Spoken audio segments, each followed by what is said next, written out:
सुरुमा तपाईँको 2041 सालदेखि गरेको हो, बुवाको पालेदेखि हो। बुवाले स्थापना गर्नुभएको हो 2041 सालमा। पहिला तरा चोकमा थियो हजुर। त्यो स्थानमा गर्दा तपाईँको चिया नास्ता यस्तै समोसाहरू, सिँगडाहरू, यस्तै पुरीहरू, आलु चना यस्तै थियो। भेजिटेरियन समोसा र सिङ्गडाबाट अचानक सेकुवामा कसरी परिणत भयो त? समोसा खानाहरू तपाईँको बेच्थेँ म, खानाहरू सबै खाना खाने मान्छेहरू खाना खानु हुँदाखेरि पछि सेकुवाको आयो।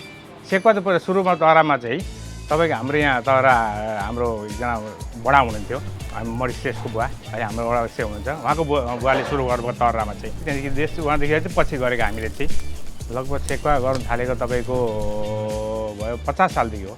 Hey, check out the full new episode on Lama Sekua and make sure to subscribe because we're dropping new episodes every Monday. So, namaste.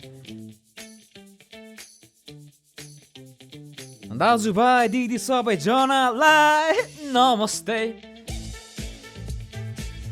अहिलेसम्म के हेरेको? सब्सक्राइब गर न हौ केटाकेटी हो।